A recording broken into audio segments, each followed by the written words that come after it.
హైదరాబాద్ బేగం బజార్లో భగత్ సింగ్ యువసేన రాష్ట్ర అధ్యక్షుడు లడ్డూ యాదవ్ ఆధ్వర్యంలో స్వాతంత్ర్య దినోత్సవ వేడుకలను ఘనంగా నిర్వహించారు. వేడుకల్లో హాస్యనటుడు డాక్టర్ బ్రహ్మానందం పాల్గొన్నారు.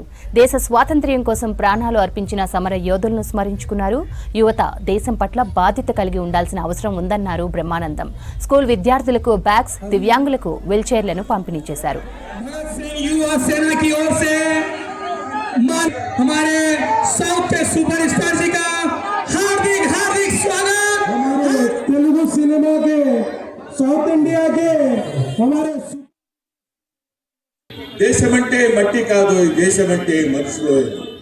దేశమంటే మనం ఏమనుకుంటామంటే ఇక్కడ ఈ అరేబియా సముద్రానికి తూర్పుకి దీనికి మధ్యలో ఉన్నటువంటి ప్రదేశం దేశం అంటారు. కాదు, దేశం అంటే మనుషులు. మన మనుషుల చేత నిర్మించబడింది దేశం. వీళ్ళు తిండి కలిగితే కండగలదు, కండగలవాడేను మనుషు అన్నాడు. అప్పుడు తిండి కలిగితే బాగా మనం తినగలిగితే కండు ఉంటుంది.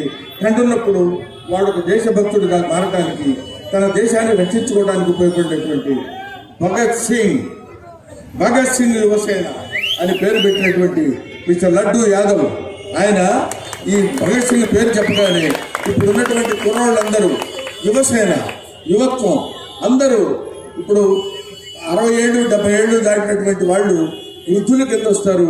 చిన్నపిల్లలు 10-15 ఏళ్ళ టీనేజ్ లోపు ఉన్నటువంటి వాళ్ళు చిన్నవాళ్ళు అవుతారు. కానీ భారతదేశాన్ని నడిపించాల్సింది, నడిపించేటువంటి శక్తి కలిగిన వాళ్ళు యువత. కాబట్టి భగత్ సింగ్ యువసేన అనేటువంటిది ఇక్కడ నిర్మించి ఇన్ని సంవత్సరాలుగా ఈ అద్భుతమైనటువంటి కార్యక్రమాలు నిర్వహిస్తూ, ఇది సామాన్యమైనటువంటి విషయం కాదు. మనకు కావలసినటువంటి స్వేచ్ఛా వాయువులు పీల్చుకునేటువంటి అవకాశాన్ని కల్పించడానికి ఎందరో మహానుభావులు మరణించారు ఈ భారతదేశంలో.